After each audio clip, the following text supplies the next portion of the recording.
wa nyoko oli mu America yasamirira Bobi Wine za wata mambo afana wakusagaza Bobi Wine vayo je wekweso yo mbele ya abantu kubikwasa kyagula yali rudda wanga batikola bwe aliwa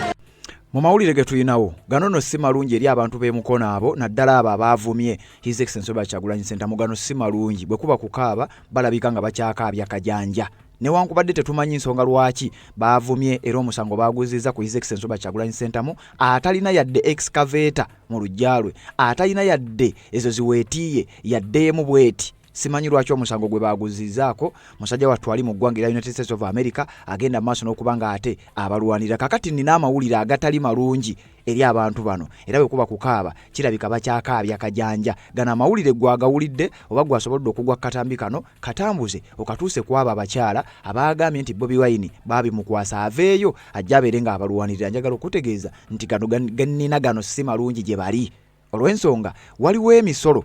ekigambibwa okuba nti ate kati gigenda kubasanga n'ewaka kubanga okumenya obuyumba bwabwe kitegeeza bawaliriziddwa babali mu kusindiikirizibwa babeere nga bava ku nguudo kwe babadde bakolera bagende ewaka waabwe mu maka gaabwe kakati njagala okuwa amawulire amabi gye bali nti ate ne mu maka gaabwe bekikwekweto kigenda kubalumbayo olw'ensonga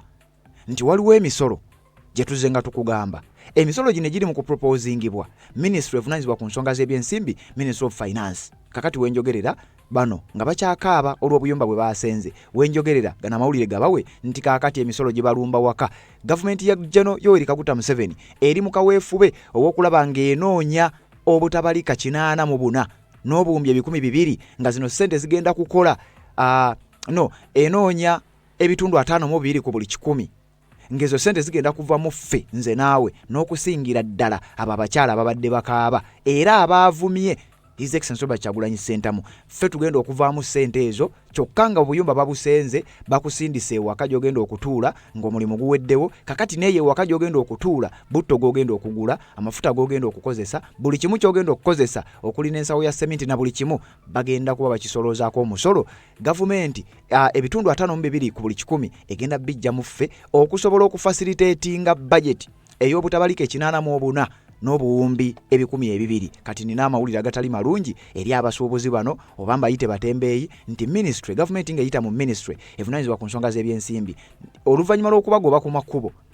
kakati ne mu mayumba gammwe eri mu kubawerekera waliwo n'ezimu ku nsonga ezoogerebwa okusinza ku allegations era ngenda kuwaana ebigambo by'abamu ku mikwano gyange abatunuluzi b'ensonga ng'atutegeeza nti ezimu ku nsonga ezirowoozebwa okubeera nga zandiba nfuna bulungi zandibanga zeziviiriddeko abantu bano okubagoba mbu gavumenti y'omukulu esuubira oba essaawa yonna abakulu bali mu kutya basuubira nti essaawa yonna wandibaawo bannayuganda okwegugunga in case nga kubaddewo nti kakati obuyumba buno ku makubo busobola okukozesebwa busobola okutereka abeekalakaasi busobola okusinziirwangamu abeekalakaasi ne bagenda maaso n'okuba nga balumba ebitundu ebyenjawulo ne bateekawo embeera jjukira n'ebigambo bya Nambooze yakugambye ezimu ku nkuŋŋaana zaayimirizibwa olw'okubeera nti gavumenti yali erowooza nti bano bayinza okwekalakaasa kati mbu obuyumba obwo bulabika nga butiibwa nnyo olw'ensonga nti busobola okutereka abeekalakaasi ne basinziranga mu obwo busobola okutereka ebikozesebwa mu kwekalakaasa kakati babujjako ku makubo newankubadde nga bakimanyi bulungi nnyo nti essaawa yonna ekyo ekintu kyandi happeninga ebyo byonna nga bigenda mu maaso regardless gyo gavumenti egamba nti kaweefuba asookera ddala wakulaba nga alongoosa ebibuga era nti ekyo bakikola okusobola okukendeeza ku traffic jam era nkakasanga gwagoberera naawe kiraba bulungi nnyo nti era jjamu abadde akwata kati abasuubuzi abatembeeyi ababadde bannannyini bukiosikisi buno ababadde bannannyini buyumba buno njagala okubawa amawulire agatali malungi okuva eri minisita avunaanyizibwa ku nsonga z'ebyensimbi nti kati n'ewaka gye mugenza okutuula njagala okutegeeza nti ebintu byongera bwongezi okubeera nga bibonoonekera wano His Excellency Robert Kyagulanyi Ssentamu yabagambira nti ye si ye target wabula mmwe target kulwawo kukitegeera kwe kuyinza okuba nga kwaleese obuzibu kubanga yabagamba nti bano abasajja ye nga Robert Kyagulanyi Ssentamu ayimiridde buyimirizi mu kkubo lyabwe wabula tageti yenza akuweereza naawe ampuliriza bwe banaamala okugyawo eddoboozi erisobola obboogerera mujja kulaba kye basobola obbakola mwe basajja mwe ne bakazimu so temusiruwazibwa tebalwanyisa mmwe tebalwanyisa nze balwanyisa mmwe nze jja sinyimiridde mu kkubo lyabwe okitegedde bulungi nnyo tebalwanyisa ye balwanyisa ffe nti ye just ayimiridde mu kkubo lyabwe era nti bwe banaamala okumuggyawo ye nga asobola okuboogerera bajja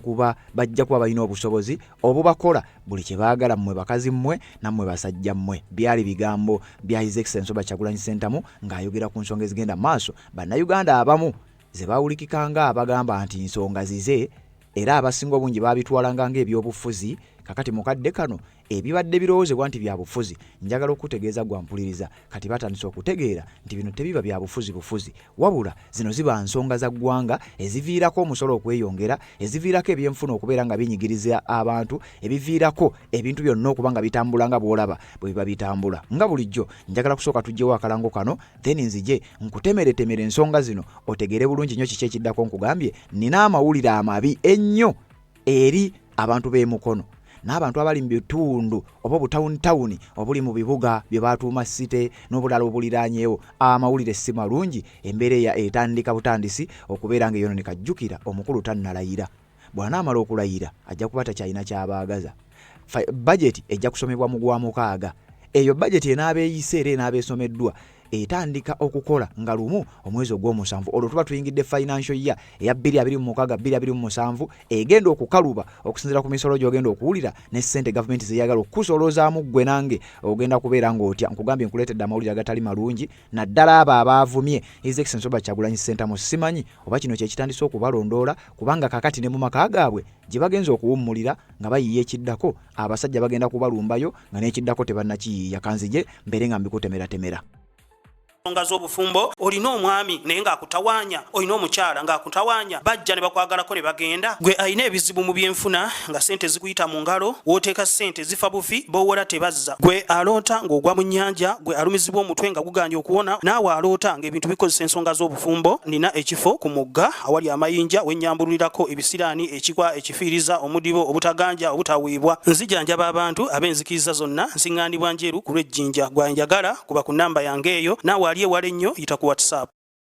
Kale webale kubanga okyaliko webale kubanga okyagoberera omukutu gwaffe ogwa Red Zone TV bw'otyo n'omukutu ogwa Uganda 24 live n'emikutu emirala gyonna kwe tusinzira ogenda maaso n'okuba nga tulabikira nga tukutuusako updates amawulire ag'enjawulo ge weetaaga ogenda maaso n'okuba ng'omanya. Njagala kutandikira ku bantu b'emukono nga bwe nkugambye nti ndeesa amawulire agatali malungi yadde dakiika emu gye bali. Waliwo wano ekiwandiiko ekiraga nti ebintu birabika gakyali mabaga. Abantu b'emukono bano obusungu bwabadde bungi, baakubye era ne bayisa bubi. Abamu omu ku baabadde bakulembeddemu ekikwekweto ekyokulaba nga bajja basende obuyumba bwabwe, bukonteyina bwabwe, bizineses zaabwe n'ebintu ebirala. Wabula ekyasinze ate okwonoona ebintu kwe kuvumiramu His Excellency Robert Kyagulanyi Ssentamu, omusajja atalina musango okujjako okubalwanirira ate obulwanirizi. Bano baawuliddwako nga bamuweereza ebigambo ebisongovu, abamu batuuse n'okumuwemula, abalala ne batuusa n'okumutiisatiisa nti ne waba musanze asobola n'okumusaanyaawo. Manyoko olimu Amerika yasamirira Bobi Wine nzawata mambo akwana wakusangaza Bobi Wine vayo gye wekwesa oyo mbere abantu kubikwasa Kyagulanyi alirudda wanga batukola bwe aliwa boboli ku container ku Jinja Road. Kakati omukazi abuuzizza nti yatugamba tubimukwase alirudda wanga batusenda. Ebigambo ebyo nakugambye bano abayogedde bino bwe baba nga si bakozese nga si basasule,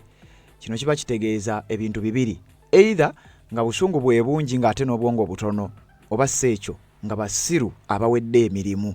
Oluvannyuma lw'okubeera nti Robert Kyagulanyi Ssentamu tasolooza musolo, Robert Kyagulanyi Ssentamu y'abadde alwana okulaba ng'ebyo ebintu bikyuka, wabula nga mu kulwana kwe abadde ng'akoowoola obuyambi bwabwe bennyini era emirundi mingi nnyo awuliddwako ng'abalabula n'okubalabula nti bannange ebigenda maaso n'okukolebwa mmwe tageti mmwe be baagala okuggyawo, wabula okubajjawo nze nnyimiridde mu kkubo lyabwe nninga nze abalemesa okubeera nga babajjawo. So bwe munaasigala ng'ebintu mubindekera nga mulabanga ebintu ebyobufuzi mwe bitabakwatako, bwe banaatuuka ne banzijjawo ne bajjawo eddoboozi eribadde liboogerera, kati tugeze Robert Kyagulanyi Ssentamu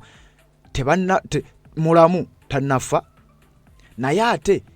mukadde kano tali mu ggwanga. Kakati wano ekintu ebigambo binazze nga abyogera era nga mu kubyogera simanyi oba abantu bano babadde babiwulira oba babadde tebabiwulira, oba bino bye boogera ne bye boogedde ne bye bayogedde ebirala sobola na kubikuwa. Simanyi oba babadde babyogera balowooza ki. bwe banaamala okugyawo eddoboozi erisobola obboogerera mujja kulaba kye basobola obbakola mwe basajja mwe ne bakazimu. So temusiruwazibwa. Tebalwanyisa mmwe. Tebalwanyisa nze, balwanyisa mmwe, nze jja sinyimiridde mu kkubo lyabwe. Ye mmwe target. I am not the target. You are the target. I'm only standing in the way. So tebabasiruwaza baganda bange. Musobola okukyusa obulamu bwammwe nga temukozesebwa. Tewali muntu asobola tukuuma nga tuli basireevu nga tetumwadde permission. Mwe abantu bawane Buganda singa Museveni mwamuma permission mu gy'ekinaana singa ategedde tegeera mawube sigala ng'oli mawube Katonda wange. Kakati awo tuvuddewo abitegedde bitegeere, atabitegedde ojja kubitegeera. Robert Kyagulanyi Ssentamu bw'atyo ng'ayogerako ne bannayuganda ku nsonga ezeefaananyiriza ezo z'olabye ezaaviiriddeko abantu emukono ogenda maaso n'okubanga batuuka mu mbeera eyo. Bw'atyo bwe yalabula n'abasuubuzi mu kaseera nga amataba gasaanyizaawo emmaali yaabwe, era n'abagamba ebigambo bingi nnyo ku nsonga za Hamu eyali azimba ku mwala mukadde ako. Nti kakati ebintu bino mugenda ne mubimulekera ne mulowooza nti byabufuzi. Lwekikutte ku dipatimenti yo lwolaba nti kyabufuzi, nti n'ebyobufuzi bya mugaso. Wabula bibeera mu balala gwe olabanga ebyobufuzi era ebitakukwatako era ebya Kyagulanyi n'ebirala ebifaanana bwe bityo. Tuli bannayuganda naye njagala mumanye seera ne bw'oba oli comfortable ng'emmaali yetambulako akakaseera, waliwo omusuubuzi muno gwe bawambidde emmaali naye tebifiiridde mu dduuka nti Massi naye nga bamuwambidde emmaali n'ebirala bifaanana bwe bityo. Bino ebintu byonna biva ku Museveni. Kati eno symptom gana amataba eyo symptom, ate nga mumanyi obulwadde bwe buva. Museveni mwena mwalaba ebbaluwa gye yawandiika ng'agaba omwalabye n'ebirala byonna byonna, these are details. Nsonga n'abantu be bakozesa. Ekizibu kiri Museveni. Mujja kwetoloola mu byonna byonna bw'atono yawandiikidde ani Museveni. Bano bamisa kabanda egyo mikono gya Museveni, those are his tools. Tulina kujjako oyo omubbi omukulu. Saagala nakumala budde. Twabadde mu Northern Uganda, mwalabye enguudo bwe zifaanana, mwalabye obwavu bwe bufaanana, mwalabye bannayuganda bannaffe bwe bafaanana, bwe baafuba okutwawulako. Twavuddeyo ng'enjiri tumaze ogibunya era kati tetulina budde bwa kumala wano nga tukaaba. Kakati ebigambo bya Robert Kyagulanyi Ssentamu ku nsonga ez'abasuubuzi, abatembeeyi n'ebirala bifaanana bwe bityo. Gye buvuddeko twakuwadde amawulire nga minisitule egamba, minisitule eya Kampala n'ekitongole ekya KCCA nga bagamba nti twagala bakiyambi abasobola okujja ne batuyambako ne tuzimba emidaala we tugenda okuteeka abatembeeyi be twagoba ku makubo. Kyokka ate nga mu kubagoba baatusomera enkumi n'enkumi z'emidaala gye baali bayina. Kakati awo ebigambo ne biba nga bitambula. Naye njagala okutegeeza ezimu ku nsonga mbu ezirowoozebwa okubeera nga zandiba nga ze zifiiriddeko abantu bano okubeera nga obuyumba bwabwe busendebwa, waliwo ebigambo bye njagala owulire. Ebigambo bino nga njagala mu kubiwuliriza obitwale nga kintu kikulu, era ng'ebigambo bino bw'onaabo biwuliriza njagala okutegeeza gwe agoberera omukutu guno era zaatambula naffe ebbanga lyonna nti bino ebigambo bikunnyonnyola butya ensonga eno bw'eyinza okuba ng'okutya kuli ku kigambibwa okuba enti baatidde wandibaawo okwekalakaasa ng'obuyumba buno busobolera ddala okutereka abeekalakaasi. Njagala owuliriza ebigambo bino bulungi nnyo ate era n'obwegendereza. Then oluvannyuma ngenda kuba nkwongerayo n'ebigambo ebirala. Nja kusaba osubscribinge, gwatanaba kubeera ng'osubscribinga, gwamaze okubeera ng'osubscribinga kirira mu comment section teekamu obubaka bwo ku nsonga ez'enjawulo, then tubeere nga tutambula ffenna. Wuliriza. Nga tuziwulidde abavumye Bobi Wine bamuvumye naye ndowooza ensonga eyo yabutamanya oba olyawo, naye mu bulamu obw'obuntu abantu buli bafuna ebikangabwa oba ebizibu ne bibeetuumako nnyo. Abantu ebiseera ebisinga obuluusi beerabira Katonda ne batuuka n'okulowooza nti taliiyo.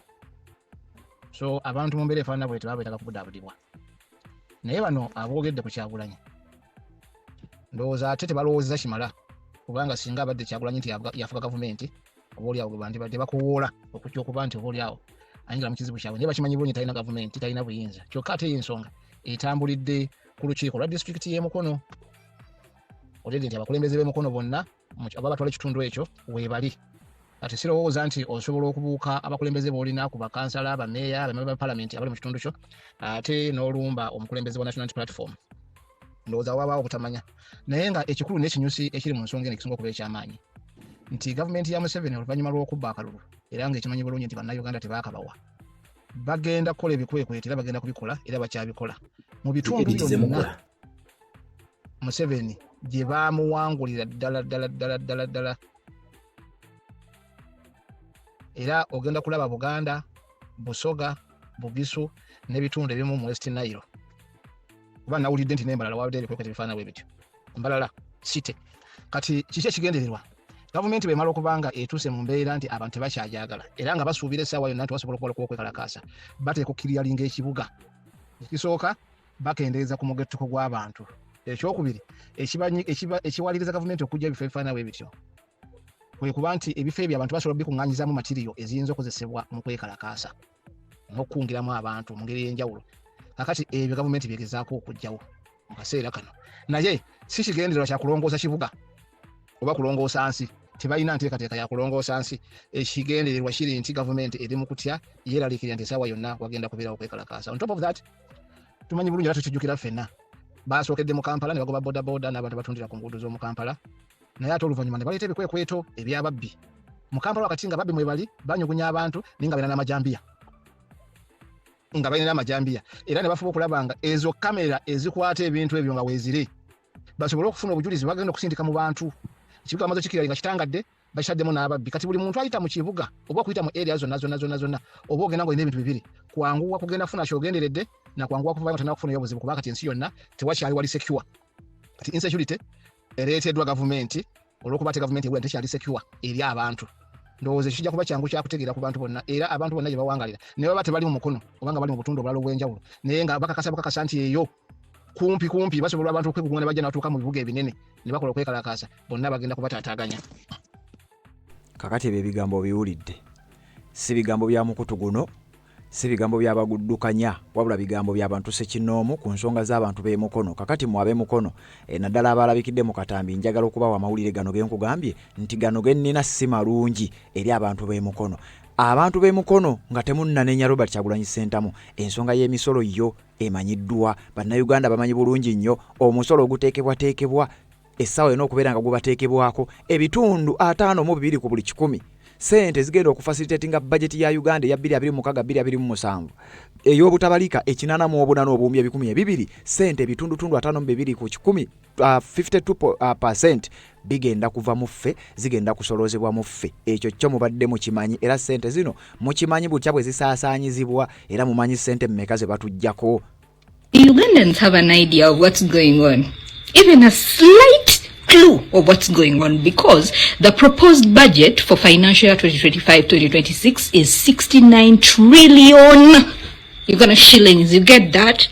Don't overreact, because last year's budget was 72 trillion Uganda shillings, and in December they approved the supplementary budget of 8 trillion Uganda shillings. So basically last year's budget was 80 trillion Uganda shillings. Simanyi oba waliwo munnayuganda abadde akimanyi naddala ng'ogoberera emikutu gyaffe gino naddala omukutu ogwa Red Zone TV kubanga tubadde nga tubikutemeratemera. Kakati wuliriza, waliwo n'ekiwandiiko kyafulumidde ku mukutu gw'amawulire ogwa Daily Monitor. Ekiwandiiko kino nga kigamba nti gavumenti ya General Yoweri Kaguta Museveni bateekateeka okufulumya budget oba baproposinga budget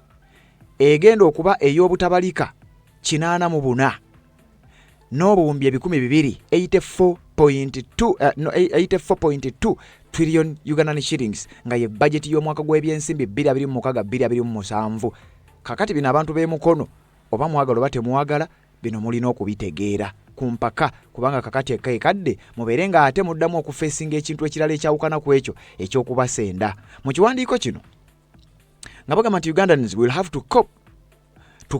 up 44.5 trillion Ugandan shillings to bankroll 52% of the next financial year's budget. Junior Minister for Finance in charge of general duties, Henry Musasi has revealed. Wuliriza bulungi nnyo. Njagala wano tugende mpola. Ekiwandiiko kino tukiyitemu, okitegeere bulungi nnyo, otegeere wa wogenda okugwa. era oyiye mangu ekiddako kubanga kino ekijja kigenda kubanga si kyangu, kigenda kubanga si kitono yadde eddakiika n'emu. Bwe muba mubadde mu kyakaaba olwa ssente ezo, bwe muba mubadde mu kyakaaba olw'ekyo ekyabatuuseeko, njagala obbawa amawulire amabi nti kaakati ate we twogerera ekijja ate si muntu, ate kino kigenda kuba kibi nnyo nga kikubisa mu ekyo kye mufeesinze emirundi n'emirundi. Kaakati era muba nga mukyavuma Robert Kyagulanyi Ssentamu era nga gwe mukyanenya, kakati mutegeke ebivume ebipya kubanga gavumenti ya General Kaguta Museveni bakugambye obutabalikaana mu buna n'obuwumbi 500 eza siringi za Uganda ze tugenda okuvaamu, ze tugenda okukolola nze naawe tuteekwa okukolola obutabalikaana mu buna n'obuwumbi 5 bwa siringi za Uganda. Ezo nga zigenda kukola ebitundu 52 n'obutundu 8 ku buli 100, 52.8% ku financial year ey'omwaka ogujja eya 2026-2027 gye nakugambye etandika okukola mu mwezi ogw'omusanvu omwaka guno gwennyini singa binaaba biyise era nga budget enaabe maze okubanga esomebwa. Eno ensonga yaleeteddwa Minisita omubezi avunaanyizibwa ku nsonga z'ebyensimbi in charge of general duties omukulu amanyiddwa nga Henry Musaasizi gwenkula zaawo waggulu gwagoberera era abitegedde, njagala tweyongereyo. Part of this funding amounting of 1.7 trillion Ghana shillings will be raised through proposed tax reforms tabled before Parliament yesterday. Ennaku z'omwezi nga lumu waliwo kye bayita tax reforms, emisolo eza reforms zino zaatebolingiddwa mu Parliament y'eggwanga erya Uganda. Ennaku z'omwezi nga lumu omwezi guno gwennyini ogwokuna omwaka 2026 olunaku lwe muyita olw'okulimba, tebakugamba nti bino babadde bya bulimba, baabitebolinze. Ekitundutundu ekya ssente zino zigenda kuva mu misolo egyo gye twakusomera gye buvuddeko obubanga obadde ogoberera. Twakusomera emisolo gy'ogenda okusasula okuva ku seminti paka n'ebizimbisibwa byonna, okuva ku sukaali paka ku bikozesebwa byonna ewaka, amafuta na buli kimu nga kigenda kuteekebwako omusolo nga kwe kuli n'omusaala gw'ofuna okuwa kye bayita paye oba pay as you earn. Financial year ojja kukiwulira bwe muba nga mukyavuma era nga mukyateeka Robert Kyagulanyi Ssentamu ku nningo olwa bino. Njagala okutegeeza mutegekewo ebivume ebipya abantu b'emukono kubanga ekijja kino si muntu ate tekigenda kubeera kyangu yadde eddakiika n'emu. Wuliriza bulungi nnyo. The government also expects to rake in 2.5 trillion Uganda shillings from traffic fines and other Uganda Revenue Authority administrative measures. Abavuga ebidduka traffic fines Government ya General Kaguta Museveni eteekateeka era bagamba nti baagala obutabalika bubiri n'obuwumbi 500 2.5 trillion Uganda shillings nga ssente zino zigenda kuba zivamu mu abavuga ebidduka ku kkubo. Bagenda kuba fine. Government egamba tuteekwa kuba fine paka nga tuwezezza obutabalika bubiri n'obuwumbi 500. Zino ssente zigattibwe ku ziri akatabalika akalamba n'obuwumbi 7 ezigenda okuva mu misolo. Ezo ssente bwe tuzigatta kati kuba akafaananyi oyina emmotoka yo wawadde omusolo ku mafuta ng'ogenda oginywa, wawadde omusolo ku sukaali ng'onywa sukaali waka osimbula, wawadde omusolo ku buli kintu ky'okozesezza nga tonnava waka, ogenze ku kkubo bakuggyeko fayini olw'okuba banoonya obutabalika obubiri n'obuwumbi 500. Ebyo byonna ogenda bisasulira. Kakati simanyi Robert Kyagulanyi Ssentamu ku luno ogenda kumuvuma ki kubanga eby'okumuvuma birabika bikyali bingi. Abantu b'emukono muwulire. Gavumenti egambye egenda kweyambisa ekitongole kya URA n'ebitongole ebirala omuli ekitongole kya Traffic Police bakuŋŋaanye obutabalika bubiri n'obuwumbi 500 mu fayini ze bagenda okukuba abantu abavuga emmotoka ku kkubo. Kakati mwetegeke. The projected total draft annual budget for the financial year 2026-2027 is 84.2 trillion Ghana shillings. The budget has been prepared in line with the 4th National Development Plan, the 10-fold growth strategy, and it will be the first budget to implement the next National Resistance Movement's manifesto. Okawulidde bulungi ako nti bino byonna nga bigenda maaso n'okukolebwa. Projected total draft annual budget ey'omwaka gw'ebyensimbi 2026-2027. Budget ya Uganda esitandingo baje baproposinze kiwanvaga projected ekyalowoozebwako bakyagiyisaamu bakyagiteesaako obutabalika 84 n'obuwumbi 200 nga zino zigambibwa okuba nti ziri prepared. Budget eno egenda kubeera prepared in line ne National Development Plan era ng'eno strategy embu egenda kuba ye budget egenda okusooka okuimplementinga manifesto y'ekibiina ekya NRM. Ulira Henry Musaasizi bwe yagambye The budget has accordingly prioritized investment in agro-industrialization, tourism development, mineral-based industrialization, and science, technology and innovation (STI), including ICT, creative industry, and enablers. Mr. Musasizi explained that under agro-industrialization, government will prioritize research, irrigation, import, extension, value addition, post-harvest, handling, storage, and enforcing standards for market actors. Banono bagamba nti sente ezo bali mu kusomera wawe bagenda kuziteeka wawe bagenda kuzisaasaanyiza wemmanyi nti naawe ogenda maaso n'okubanga otegeera kakati wano gwe omuntu w'emukono yongera okutegeerawo nnyo kuba nkugambye ekijja si muntu onaawulira. The government will in the next financial year invest in communications of STI. Bwe tugamba STI tuba tutegeeza kye bayita industrialization, technology and innovation, science, technology and innovation, STI. Wano bakugambye government ya January Kaguta Museveni in the next financial year will invest in commercialization of STI products such as Kira Motors, Biopharma, establish a high-tech city, e-commerce, business processing and outsourcing, and promote copyright and neighboring rights to protect creators. Wano abayimbi babatadde bagenda okubakama mujja kukiwulira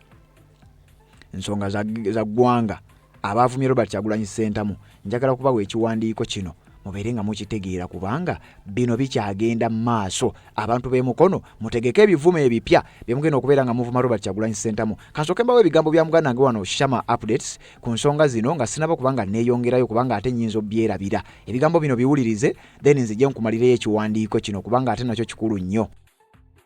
Kati sooka okwetondera bannayuganda ffe ab'emukono ensonga y'abaana abo tugenda kugyogerako proper analysis naye nga script yo yabuzeemu kiddamu mubeere ku kuzi edit ze mukola ng'olulala bimbanga mugenda okutemula abaana b'abantu mutereezeemukko mwerabisa okitegeera mwerabisa script yo yabuzeemu naye kati sooka okwetondera bannayuganda ffe bannamukono sooka okwetondera bannayuganda olw'abakyala kimpadde abavuddeyo ne balumba His Excellency Kyagulanyi Ssentamu Robert ffe bannamukono tetuli bwe tutyo twegaana abakyala abo n'ebikolwa byabwe okitegeera tubeegaana okitegeera nti baakutte obusungu obw'ekitalo ne babuteeka ku His Excellency Kyagulanyi atakoze eki ataliiwo si yabadde avuga tingatinga si yabadde ali mu kusaanyawo teyaliiyo nga bayisa n'ekintu kibayita eyo gye bayita trade order teyaliiyo okitegeera naye always njagala munnayuganda ojjukire nti bali basaanyawo bannakampala abatembeeyi baako nga basaanyizaawo emmaali waliyo omutumbaavu eyavaayo n'atandika okukaaba mumujjukira nga mupromotinga. Always bano abantu balina ekintu ekituta anti-narrative in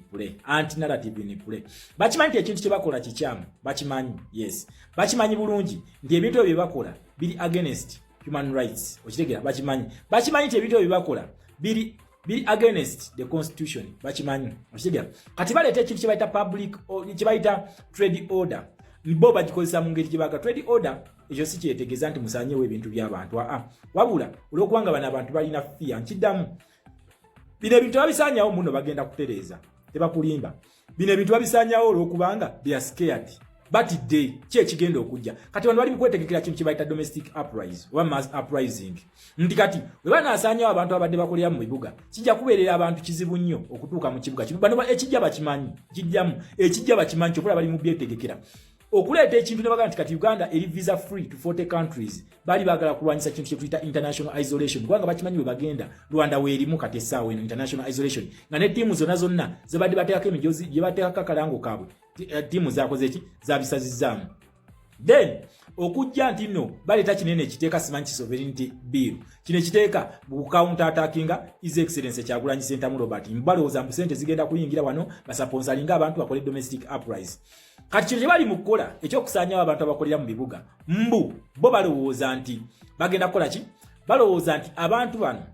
bano bagenda kwanguwa mangu nnyo okweyiwa ku street senga time y'okusituka enaaba ekoze eki enaaba etuuse bantu bakimanyi nti okusituka gyekuli bakimanyi nti era bino bye bali mu kukola these are stages okitegeera ekintu ekyo naye ntunuulya nnyo abatumbavu abo abakyala abo abalumbye His Excellency Kyagulanyi abo ba NRM nkiddamu abakozi ba NRM babadde basetinga ekintu kyeta anti-narrative in play bajje bulemu ku Museveni ali mu kukola ebintu ebyo ne babbi banne then babiteeka ku His Excellency Kyagulanyi naye ebyo mumala biseera mumala biseera kubanga pe generation gye mudiringa nayo generation ndala nnyo nkiddamu eno generation ndala nnyo weyo gye mwali mulowooza nti musobola okujja ne musiriwaza okitegeera ne bakabira ddala oli mu America kakati lwaki tojja n'ogira you are stupid and also muli bintu bisiru fe bannamukono tetuli basiru lwetutyo tukola mukono yegenda okuleta Minister of Foreign Affairs kubanga ki tuli bageza okusinga kumwe mulowooza bye mukola muyinza okulowooza nti mwakoze ekintu baba wane nnyo dictator asanyuke nyaga kakati akasente kaffe kavude. We are not stupid, you are only stupid and fooling yourselves. Mwe mwesiriwaza mwe nyini okitegeera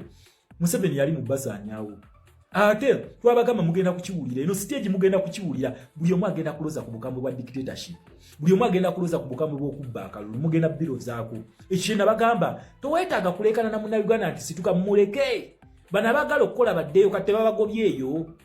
ati mwali mukayana ki ti Uganda eri munnomo buli kimu abakozi bazeeyo ku mirimu tebabagobyeyo mwababagobyeyo nabagamba revolution mugireke. A revolution is an automatic switch buli wamu eyingira teri wetagenda kuyingira buli wamu wetegeka okubuleminga His Excellency Kyagulanyi nga Museveni wabasenda buli wamu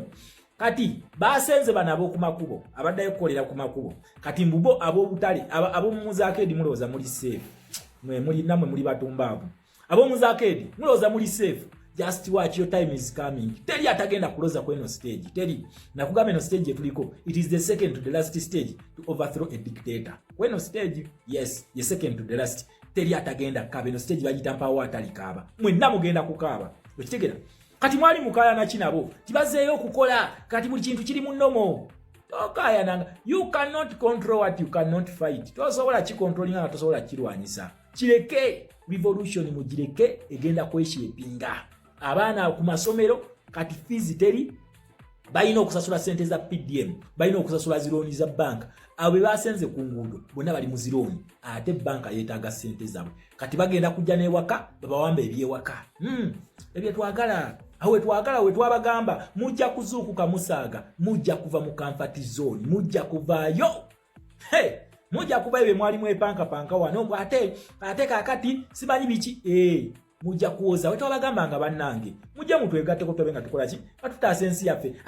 mwagala tulemesa kukola fe mwagala kulinya bintu byaffe era nga ne kwa polisi avaayo kakati tawade tulina okukola public control kubanga wali abantu abakolera ku nguudo then bano nga bajja balinya kakati ku luno we tunabayita okusituka teri n'omu agenda kusigala kubanga tewali akolera ku luguudo enguudo zigenda kubeera clean kati noza kuno tebagenda kutwekwasa mbu ate tulina bye tugenda okwonoonera ebintu bizinesi zabo bakolera ku nguudo kati batuyambyeko baziseetudde omanyi wandikola ekintu okulumya omuntu n'omaliriza ng'omuyambye buyambi kakati batuyambyeko babatweredde kati ekkubo lirikkirya nkiddamu domestic uprise twetegeke yes twetegeka sita tuve no capitalist okutereza endagaano zino nga tumaze omuswitchinga we twagala nga buli kimu tukifunye tugenda kulumba omuntu streets azitererezza bulungi kati ngazi okitegeera kati street ngazi baziterezezza kuno teri kyakwekwasa n'abeekwasa nga tugenda bonoonera ebintu kakati nabo baba tujiddeko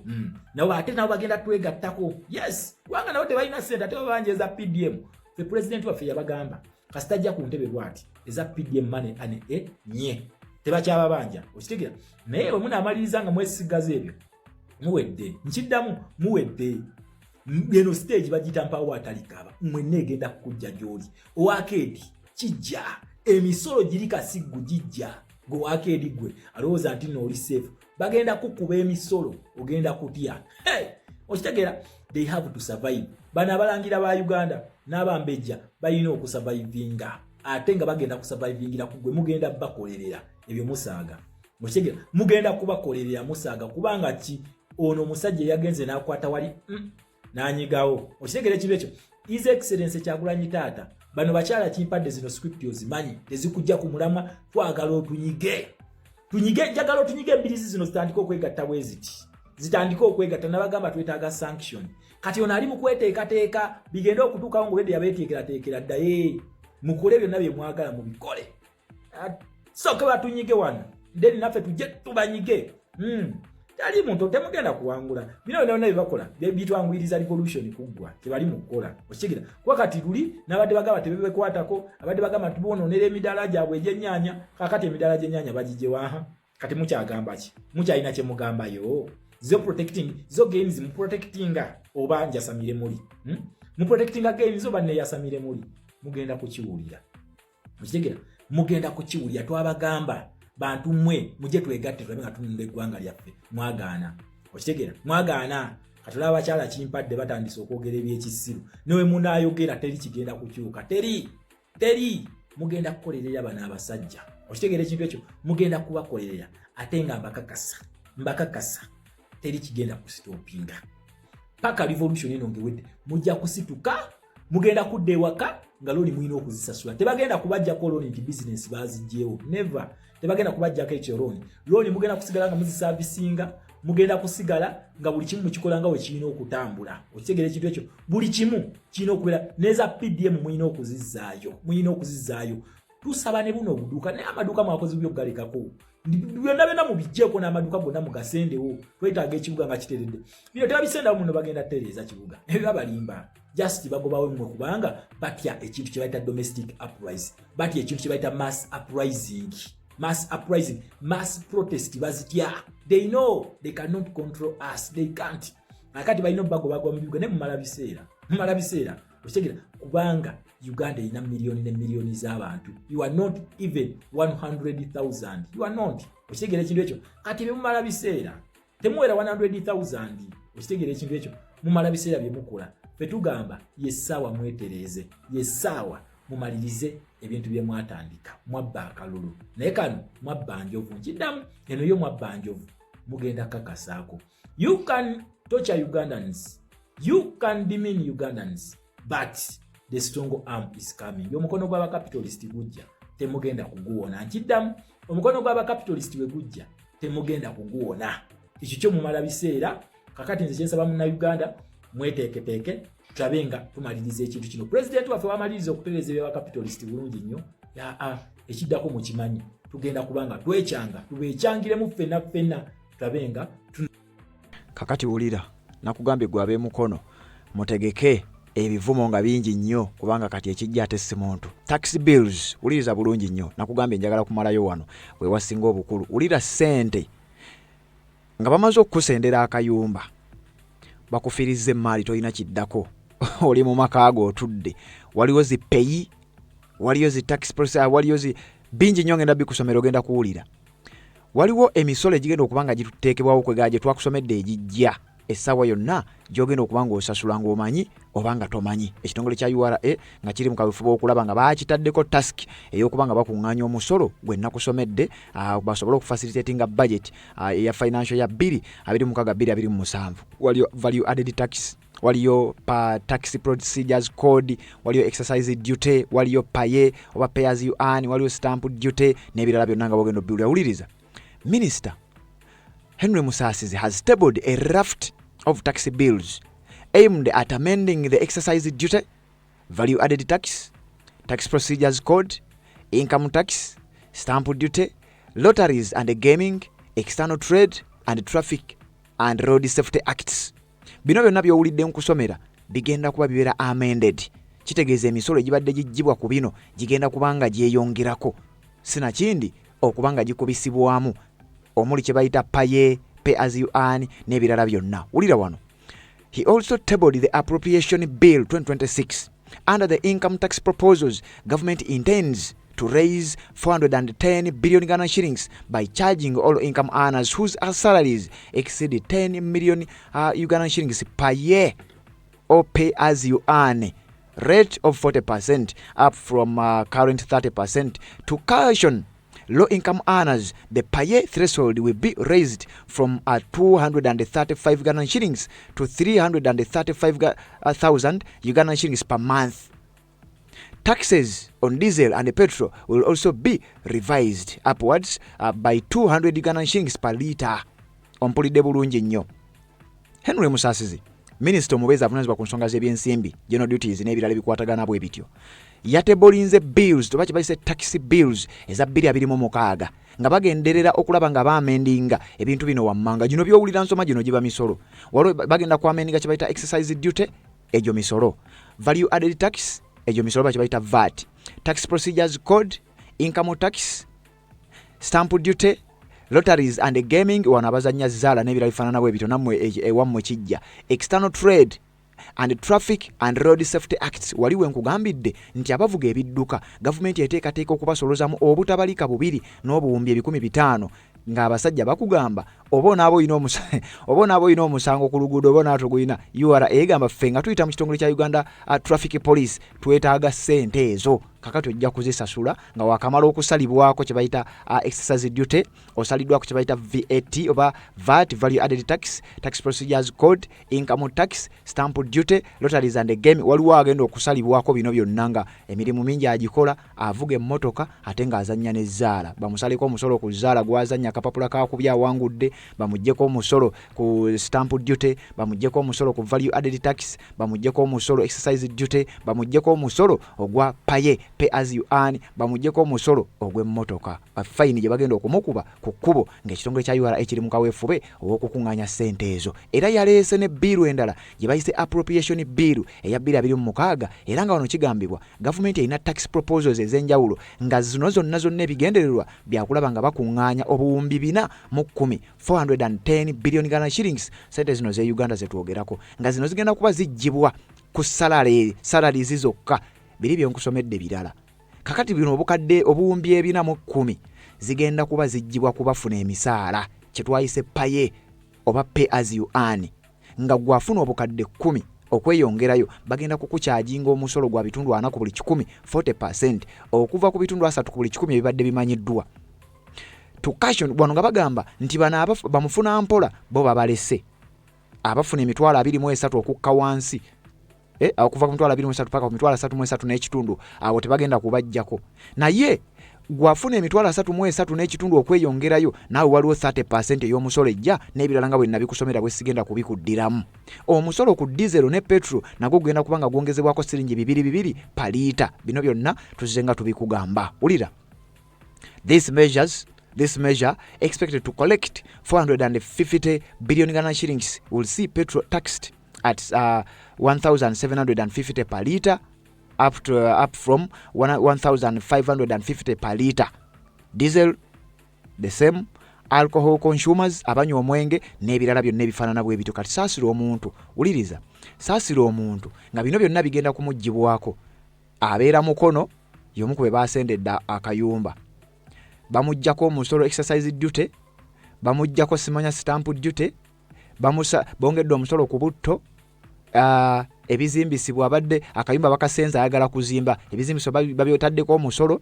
bamuggyako guno omusolo ogwa bulijjo ate olusalina ne gyakola afuna omusaala bamuggyako omusaala paye kati ate mu ngeri y'emu avuga emmotoka ku kkubo bamukubye fayini ojja kiwulira. Omukutu gwa Red Zone TV bwetyo tugenda maaso n'okuba nga tukutuusaako ensonga. Abantu b'emukono baanyiize era mu kunyiiga kwabwe baakutte omu ku babadde bagenda maaso n'okukwata ebikwekweto bino okulaba nga babiteeka mu nkola baamukubye bubi nnyo ne bamutuusaako obuvune era ng'ali ku ndiri. Eviction of vendors. Mukono enforcement officer suffers serious injury. Wano nno abantu b'emukono baakoze kino mbo baamubye era alina serious injury. Minister Francis Mpalanyi,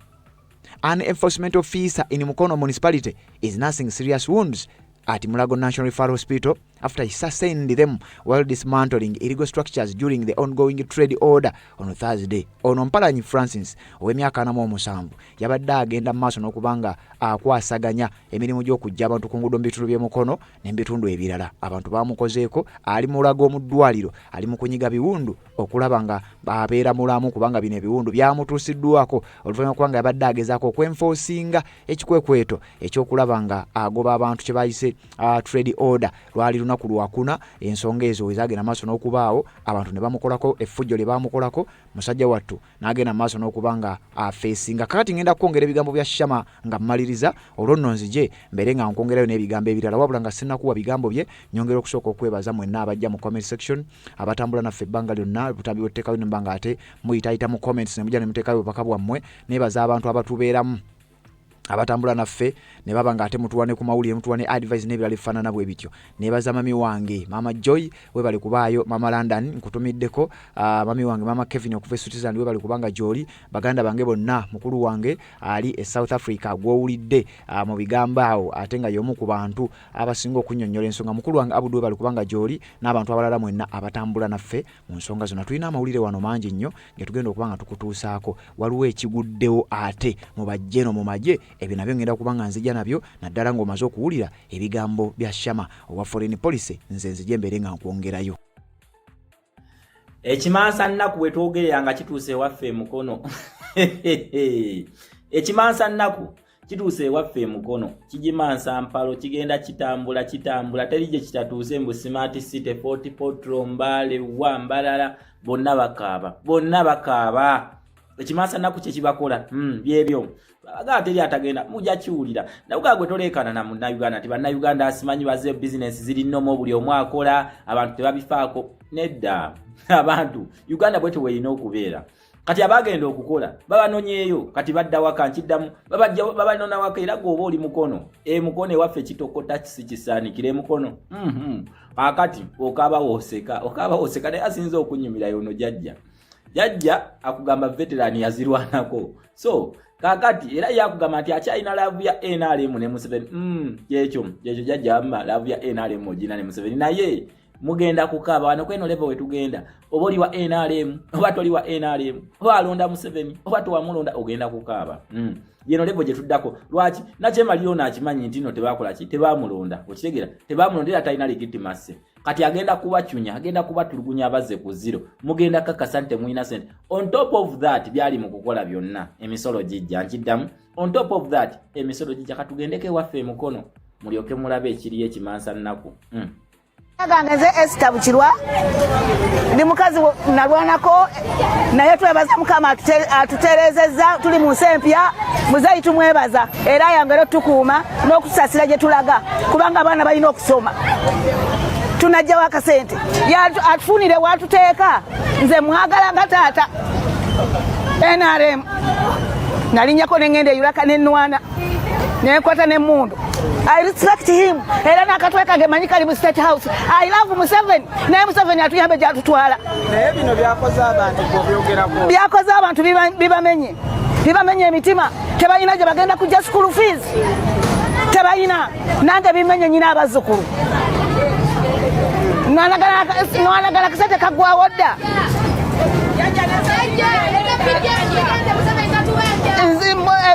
tebabanyanze sizewolanga ezo sizewolanga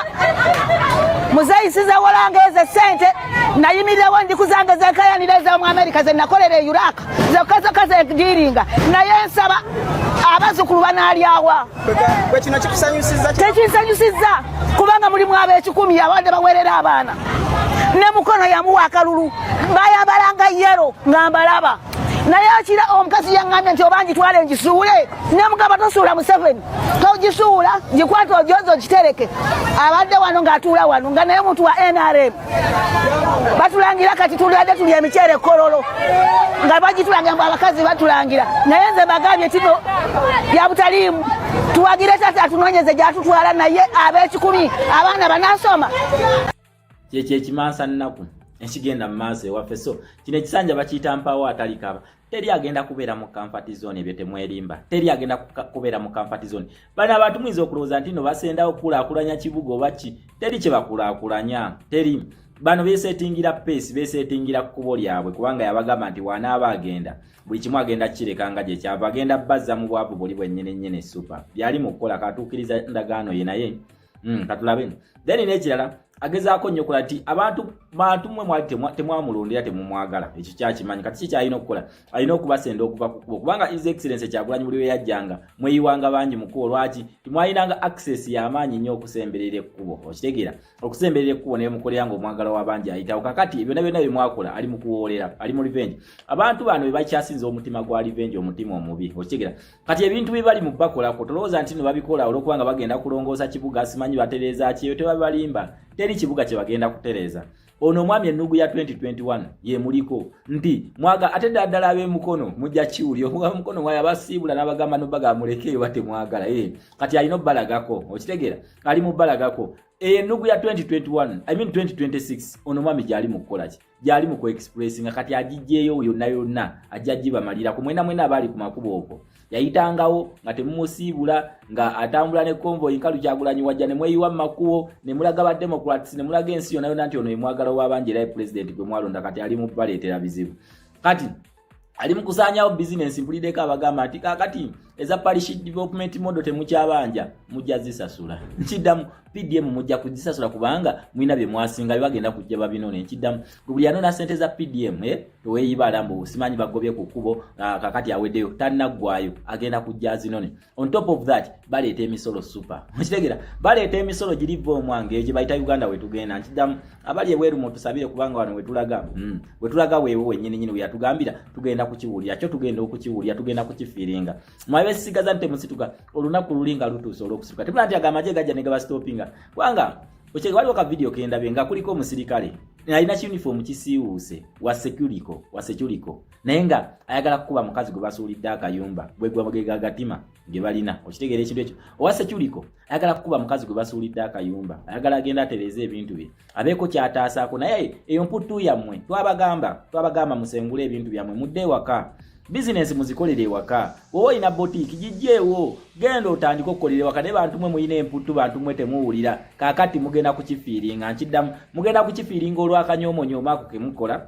akanyoomonyooma ako kemukola mugenda kukifiiringa mugenda kakasako wano wetulagamba gambye tagenda kuddiriza emisolo gijja mujja kweyibala nti babagobye ku makubo muyina okuweerera abaana kiddamu mugenda kuweerera abaana b'abagagga wetulaga bye bagenda okusoma nabagamba njagala Uganda etunyige njagala batunyige buli mwatuuka awulirize ku buzibu bw'okubeera mu dictatorship yes mwenna mwabawuza nga tebitukwatako temutusambira bintu wamma aba people power mwebale nnyo mwawagira president mwebale era temukoowa tugenda kukyusa Uganda egenda kukyuka naye aba NRM kyensinga okwagala nti bana ba NRM bo baali balowooza nti bakitalo nnyo bali mu kamera baleekana awamaani biki abamanyi nti nno bamukoledde omulimu ogw'ekitalo olowooza yita bamanyi nti mwali mumukuula bukuuzi akimanyi ebimuddawo ne mwewozesa twakulonda twakuwakalu ebyo bibeerangawo ng'omuntu atuuse mu gundi ng'ayagala okukola ki ng'ayagala okumuyamba naye nga tukimanyi temwamulonda era n'akalulu ako it was a military operation yakabbira ku mmundu era nga bwe tugamba nti agenda kukifiiringa agenda okufeesinga ebizibu ebyava mu kubba akalulu ako ng'akabbira ku mudumu gw'emmundu yes obwo bubbi bwa mmundu that is rape watulapinga watukozesaako obuliisa maanyi n'obba akalulu ako okitegeera ekintu ekyo kakati mugenda kakasaako bagenda banyiga mugenda kukaaba nkiddamu ebyo mukyakaabya kajanja kyebakola amakubo Uganda yonna bali mu basendawo obuyimba babujjawo okitegeera ekintu ekyo babujjawo naye noweebuuza bagenda kugaziya nguudo the answer is no bagenda kukolako ki tewali muyina kubonaabona bujja mumuyita kyali wammwe bujja mumuyita munnammwe yajja nammwe mugenda kukiwulira ffe twabagamba ffe byonna bituukawo tuseka busesi kubanga kitwobisuubira era tukimanyi nti kijja lwaki tubimanyi era tubagamba mwetegeke bijja nga bamuwooza ekikulu abapipo paa mwasama nnyo kati information mugijjawa kati mulowooza twabijjawa mubiraba mukononians abaana b'emukono the homies naye abaana b'emukono kale nnumirwamu nammwe nyolwamu nammwe naye tetulina kyakukola naye nga nkimanyi nti mukono tewagirangako ku Museveni fe abaana b'emukono twebeereramu ekyokukola tukimanyi naye tugume wetulaga weewo bye byonna for the good of the country okitegeera ebintu byonna birina okutuukawo Uganda esobole okukyuka yensonga lwaki bituukawo naye senga tebituukewo Uganda tegenda kukyuka byema agenda kubeera mu comfort zone kati ono balina okumusala emisolo abanyige nabagamba ono buli bamunyiga eringa naye abanyiga buli bamunyiga eringa naye abanyiga kati abasembezaayo eri ku makubo kubanga akimanyi nti wekuba kuŋŋaana nga kumugoba mbiro mugenda kuyiika omulundi gumu mwenna mugambe kati ekimala tuviire kati alina obbasenda konna at least afune gap agenda otuuka ku kkubo nga naye afunye wasinzirira naye ebyo mulimba kubanga tomanyi ngeri ki gye bagenda kukutwala kati oyinza okuba nga weetegekera domestic uprising abasajja ne bajja ne bakukuba jeeke okitegeera noba nga weetegekera jeeke abasajja ne bakuba amasasi okitegeera kwabo teri nsi gye batayingira mulaba bayingira Iran ne bakuba nuclear amasasi kati kyoga mu Uganda basobola kukuba amasasi bolokubanga otambulira mu kuuma kamberenge basobola okutayizira ne bakuba amasasi so kisoboka kati oyinza okuwanga weetagira oli mu kwetangira amasasi jeke neziruma ne bakutwala okigira oba weetangira jeke ogenda okuzuukuka nga tosobola kuzuukuka nga tukuziika buzisi tugenda kuziika ng'ofiiridde mu buliiso bano balina entwala nnyingi nnyo ze bagenda okutwala kati simanyi ki gye weetegekera kulaba gwetegekera nnyo domestic uprising yes yalaika asuubira nti kigenda kugwera mu domestic uprising naye nyongera okujjukiza abatula ku bakapitalist mu bagambe nti omusajja ali mu kwetegekera domestic uprising wabeerawo enkola endala yonna gye tuba training abantu gitandiko gisensitizinga yes webanga enkola y'amadulo esoboka mutubuulire bakikola batya okukuba madulo jjeeke naffe kye tuba twetegekera ekyo bamutukubira ejjeeke okitegera kubanga tulina omusango mu ICC ogwa crimes against humanity gyeguli yes kati akasente ke mutusaze tweyanziza bulungi nnyo tweyanziza his excellence gyoli emirimu gyo tugira bagitambula bulungi nga yetwagibala yes Uganda etambula nga yetwagibala it is only a fool who cannot appreciate you naife abalaba Uganda eno tegina okukyuka fe tukwebaza nnyo emirimu gy'okola taata tweyanziza mutusema bongera tusaba natti bongeza okunyweza yes bongera okunyweza mu ku natti oba tusula ku street tujja kusula ku street fe tulirede ku kyonna kyonna ekijja twakugamba kyonna kyosalawo it is good for the country it is good for all of us banna Uganda abali mu kubonaabona taata nyiga yongera batunyige yongera natti batunyige yes emisolo jijja nkiddamu emisolo jijja nakyo tugenda kuba tugiyitamu emisolo emipya mu video zaffe zinaddako just keep it Chama Fat D3 Media ne Spiritual Revolution tunoonye ku the roots 256 the roots media 256 yes munansonyiwa okubazunzazunza n'eri channel yaffe mwali mwagisubscribinga ko nga yakula bulungi nnyo yakula okigera kati bali bagitwala abanyampi naye twakoze appeal YouTube yagituddiza so tugisubscribingeko ne videos zenteka tugende tuzirabirabeko kuba tezifaanagana na zino tugenda kubanga tuteekako Spiritual Revolution then ne live zaffe zonna zonna tugenda kubanga tuziteeka ku the Roots Media 256 ogenda gisanga eina 2.08k subscribers berina nawe oyongere osubscribinge tweyongere kubanga eri gye tubadde tuzimba yes badde etambula naye nga ene tambula ke jatambula okusingako era live tugenda kubanga tuziteeka eri mwabagamba tubadde tumisinga live zo tujja kubanga tuziteeka eri tulina okusoma ebintu bino ebijja kubanga mu Uganda byo bijja birina okukunyiga ojja kitegeera bino babikola abe Zambia babikola abe Zimbabwe n'abe Zimbabwe simwe mwekka temuli mwekka n'abe Zimbabwe bate bakiritamu under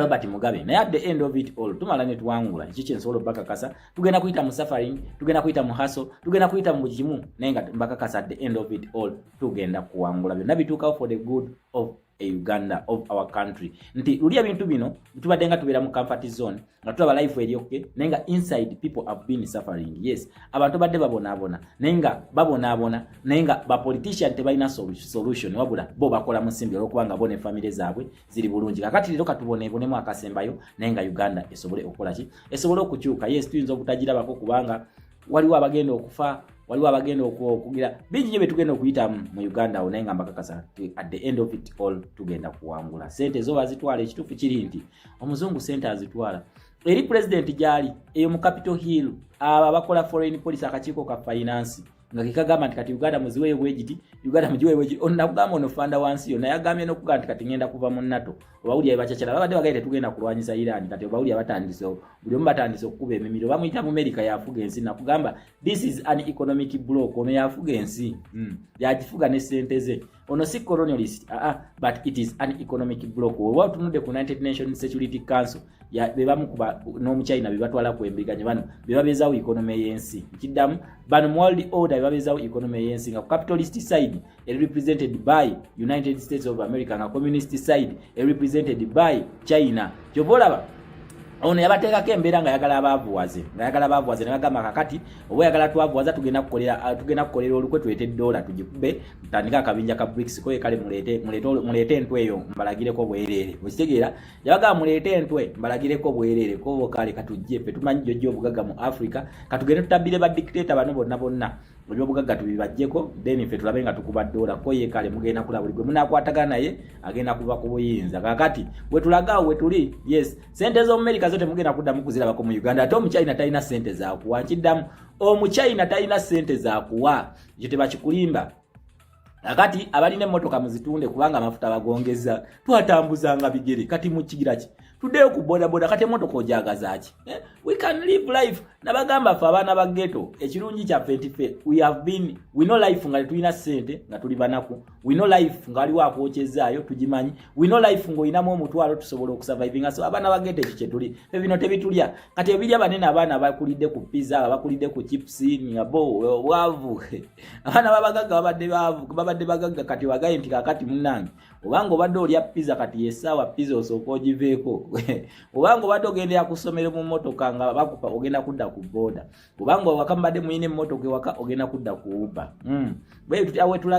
wetulaga buli omu agenda kufunako eno revolution nene buli omu agenda kufuna the Mkolonians abaana beka mbasaasira nnyo naye temuli mwekka wali abaana b'Embaale ne b'ekibuga bakisenda abaana b'e Fort Portal bakaaba abaana b'Embalala bakaaba abaana b'Entungamo nabo twabalaba ng'ekikwekweto kikoze eki kibalumbye yes so on top of that ate n'ogattako n'emisolo egyekanamye kubanga emisolo gyo gyekanamye kati essaawa eno tuli bubi naye ate baleeta emipya nkiddamu wakati ng'emisolo mingi economy tetujjagisobola baleeta emisolo emipya gijja yes ekyo kyenjagalamu twabagamba nze nakugamba gwa infinite class toddangamu kugamba muntu kusituka tokiddangamu abantu muleke abantu babeere mu comfort zone abakozi baddeyo bakole lwaki omugamba kugombwa jasituka asitukira ki wama bannansi temusituka temusituka bama bataata ne bamaama bakojja ne bajjajja temusituka mubeere ewaka mujja kukiwulira mugenda kuwulira kye bayita okunyigirizibwa mugenda kuwulira dictatorship ngetuuse ku age nga tekyalina funding wezijja aganyabo mugenda kakasaako mugenda kwesitula mwekka totawaana kubonaabona na munna Uganda it is survival for the fittest kati wetugenda emunange bituukawo olwokubanga ffe tubadde tubisuubirira tebitulya ffeeyo ebyo tebitulya ebyo biryammwe osegera ebyo biryammwe abatabimanyira naye ffe tubimanyi nti bijja tubadde nga tubimanyi era nga tubagamba nabagamba tugenda kati ku stage bayita economic crash tebagiyita economic sabotage bagiyita economic crash wetugenda mu economic crash wetudda nkitegeera so eno stage economy wegenda okuviira waggulu eri gyeri yegundewo ku ttaka webbubu musimbi gwa Uganda sente za Uganda shilingi wegenda okunaabuukira nga weetaaga okusitula kiwiribalo kya ssente okugenda okufuna omugaati wetuli in fact mutandise kati okulingizaayo dola yo yeeyongedde kati eyingidde 3.8 yes dola weeyingidde naye nga shilingi yo ate ne munnansi temugirabako naye tewali kyakukola tugume twekwate naffe tetuli bulungi naye ffe twabimanyira munnange ne tumanya nti nno bikola ki bijja so tugume ffe naffe twekwate wamu buli omu agumye munne ab'emukono gwe basendedde akayumba mukwatireko ku firiji agitwala ewaka mputtu okitegeera mputtu ate nammwe abeesisiggaza mmwe nammwe bajja okitegeera mwewanawana nti mukolera mu zaakedi temuli ku nguudo mukolera kwa kedi bakasa revolution egenda bano nayo eyo zaakedi bagenda bongeza sente mujja kuvaayo nkiddamu kati muli mu akedi mutudde muli comfortable babagobe ku nguudo tubadde tukola nakola mubadde temukola tewali buzibu naye mbakakasa zonna mugenda kukolerera government eno mugenda kugikolerera mugenda kutegeera dictatorship weefaanana nga bagijjeeko funding mugenda kugiwulira okitegeera so zonna ze muli mu kukolera bannakyemalira bano mulinde for them they have to survive at all cost kubanga abaana babe bamanyira kulya poko bamanyira kulya bisausage bibaga balina okubirya bo balina obisigala ku kati g'omunaku ogenda kukolerera abalangira ogenda bakolerera ebyo muliko ninabe mukono benalabyekawo ne mukunoonya nno ka video ak'omukazi omusirusiru eyatugaye mbuye obusungu abanga his excellence Kyagulanyi abireeta asobola omukwata n'amufumira ekisoka video ni mukanoonyera nja kaba wako ndabika mukono ngenda giddamu ne episode eyokubiri kansoke noonye ka video ako nkaleete kati nyabo Kyagulanyi ekyo kitwera ekyo kimotoka kitingatinga ekiri mu base ndawo Kyagulanyi katunoonyeka video yako nkaleeta omanyize saagala nnyo kuwaayiriza kati kitwera ekyo kyeka Kyagulanyi naye temufayo mujja kuba bulungi ebimu kyakaabya kajjanja mugenda kuba bulungi bamaze okubasenda emisolo gijja okitegeera nkiddamu bamaze okubasenda emisolo gikola ki gijja fees mulina okusomesa abaana musa mulina okusomesa omwana w'eggwanga kanesekereko nze muzzukulu w'aboolugave twabagamba nga mukola ntwezo nga mukola entwe mwe mubijjawa mukola mu gavumenti nakugambe no poliisi ogitunulya kutunulizibwa oti n'ogera n'otunulya ku gavumenti esifacinze similar situation n'otegeera wawe tulaga obanga okyali mu dduuka yessaawa oggyemu emmaali yo kiddamu tewandisasudde renti wa mwezi guddako ggyamu emmaali yo ogizza ewaka okitegeera mutandike ekintu kye bayita online trading mutandike ekintu kye bayita online selling kyemba mukola bwe temusobola mupangisa abaana ababisobola bajje batandike online selling batunde mujja kutunda ebintu online okitegera mujja bitunda naye mwesigaze ebyo mbuno mugenda kusigala mu maduuka gano kale mujja kukaaba bano batandise okukaba twabagambanga naye kyemuba mwejja mu mutwe mbwe kugamba kwe kutandika okumwana wanambu twamulonda yakimanyi temwamulonda akalulu it was a military operation yakimanyi teri kalulu era ke kamuleetedde ebizibu so enkaba mujejjeemu bino bamama nabbanja ne mama nabbanja naye ali bubi essaawa eno agenda okitegera ne mama nabbanja naye tebanyo bakafa akasigala ba Muhammad Nsereko batandise okusika buno obuba buno balinganga abalwadde ba sirimu kyekaliwo akatwa express okitegera ali kalewo akatwa Muhammad Nsereko buno oba butandise ogwamu guti Elias Lukwago yasigazaako mutweta mu butandise okogga be abali abalungi ngensi kyazinyirira bweziti naye nga bajjudde enkwe mukitegeera nga bajjudde enkwe kakati batandise ogwamu obuba bwe bati wano wetulaga oba esiro poison emuzungu gyayogerako mwekebere tetwagala mufe kyekituufu kiri nti tetwagala mufe twagala mubeerewo omulabe ku mwana gwe mwali munyoma nga ntalituula ku ntebe ng'agituddeko mulabe ku Uganda gye mwali mugamba nti eyeetaaga emyaka mingi nnyo okugikola reset nga mu bbanga ttono nnyo Uganda eyeze ku maagi ezze ku noobu nga yeegombebwa ensi yonna nze njagala nnyo mubeewo njagala wabula njagala muboneebone embwa mmwe amaziga g'abantu gonna ge mubakaabizza nga baddire mwaba opposition mwe fake opposition mmwe njagala amaziga gonna ge mumaze nga mutusiriwaza emyaka 25 nga muzanya fasadi democracy nga muli mu kwewerekera buwerekezie njagala mubisasulire mbasabire essaala embi bantu mmwe mukitegeera mbasabire essaala embi naye Katonda atali anguzi abatandiseeko nammwe abatandiseeko bannammwe batanga bannammwe nga mwe mujja mubikkirira okitegera ne mutulaga nti mugeze mu ICC mututewo crimes instead of crimes against humanity nga mulaga nti ba victims nabo munnange abakolebwako ebikolobero nabo baali baki nabo balina omusango kale akati mujja kisasulira naye njagala muboneebone ate nga temufa kubanga okufa toyiga njagala muboneebone bantu mmwe nga weemuli temuvaawo ku nsi okitegera ekintu ekyo abantu ne bafa ne musiriwaza bannayuganda nti muli mukugoba ku musango mugoba ku musango kumbe ne mwefuula nti mukuŋŋaanya emikono naye bantu mmwe muli babi naye Katonda oyo atali anguzi ajja batusasulira mu aba opposition mu aba fake opposition mu ababaddewo mu okusiriwaza bannayuganda nga mwongerayo ekisanja ky'omusajja okitegera mbadde mwongerayo kisanja ngeno musiriwaza bannayuganda naye Katonda ajja batusasulira abantu mmwe okitegera ate atandise obasasula njagala basasule mu bulamu okitegera ne mwekobaana buli raising voice ebadde ng'evaayo okutaasa munnayuganda nga mweko mukola ekkobaana ery'okubawa obutwa ne mubajjawo Hussein Kyanjo yatugamba opposition be baamutta aba opposition mwabawa Hussein Kyanjo obutwa Muhammad Segirinya aweebwa opposition obutwa na musajja wattu paka kufa Magombe ne mwagaana okulabisa omulambo gwe bantu mmwe njagala mufe nga mubuuyana mmwe saagala mufiire mu mirembe njagala mufe nga mubuuyana mmwe bantu mmwe kuba ebikolobero bye mukoze bannansi Mukama Katonda yamanyi ekaika kyasobola okukola ki okuba naye nga nze essaala yammwe tubasabira essaala embi bantu mmwe tubasabira essaala embi bantu mmwe naye Katonda ono atali anguzi one time mujja bisasulya byonna bye mukoze bannayuganda oba mulowooza nti mwali mudiringa na muntu nga mwe muli basanyufu family endala bwe zikaaba abaana bamwe basomera ku international schools mubatutte ebweru basomye okitegeera naye ne bebasomera tebagenda kufunamu njagamba shamango okolima nyonze njogera mazima siri mu kukolima okitegeera siri mu kukolima emyaka 25 gyonna gye tubonye ebadde ebeerawo nga opposition babadde partly to blame they are partly to blame for our suffering before you blame the system and those dictators okitegeera nga tonanenya dictatorship ne family ye naye nenya nnyo ne opposition ene ebaddengawo ebadde tusiriwaza busiriwaza nga batusiriwaza naye time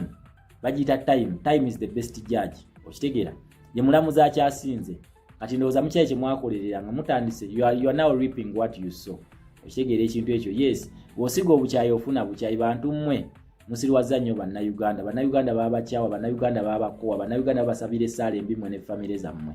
okitegeera naye wetulaga wano namwe mugenda kifeesingako okitegeera muyinza okulowooza nti bannayuganda bokka mwe mwakola dde omusimbi gwammwe nawulidde omu nga yeewana n'okwewana nze nnunda ente empanvu n'ennyimpi nze nnina embuzi oba oyagala buli kimu jangu ngenda kukuwa mugulu abaavu be bagenda obbigula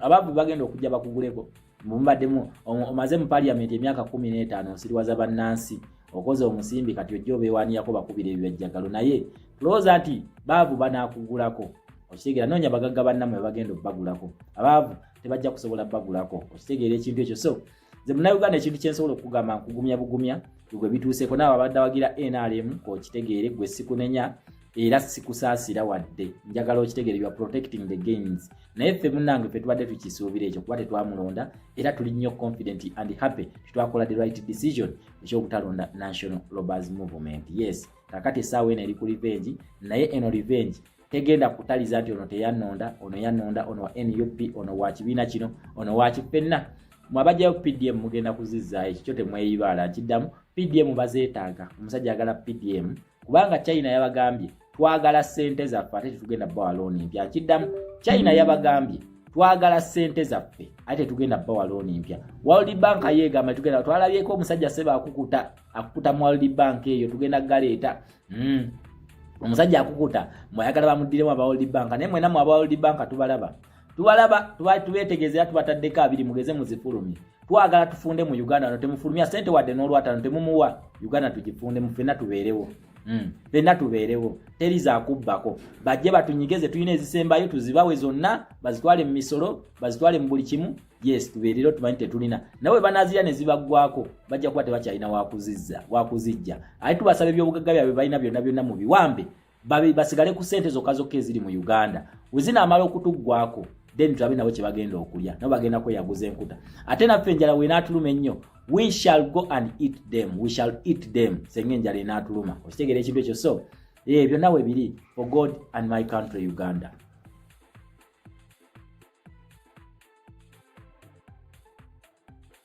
Nga z'obufumbo olina omwami naye ng'akutawaanya olina omukyala ng'akutawaanya bajja ne bakwagalako ne bagenda gwe alina ebizibu mu byenfuna nga ssente zikuyita mu ngalo wooteeka ssente zifa bufi b'owola tebazza gwe aloota ng'ogwa mu nnyanja gwe alumizibwa omutwe nga guganja okuwona naawe aloota ng'ebintu bikozesa ensonga z'obufumbo nina ekifo ku mugga awali amayinja wennyambulirako ebisiraani ekikwa ekifiiriza omudibo obutaganja obutaweebwa nzijanjaba abantu ab'enzikiriza zonna nsiŋŋaanibwa njeru ku lw'ejjinja gwanjagala kuba ku nnamba yange eyo naawe aliye wale nnyo yita ku WhatsApp.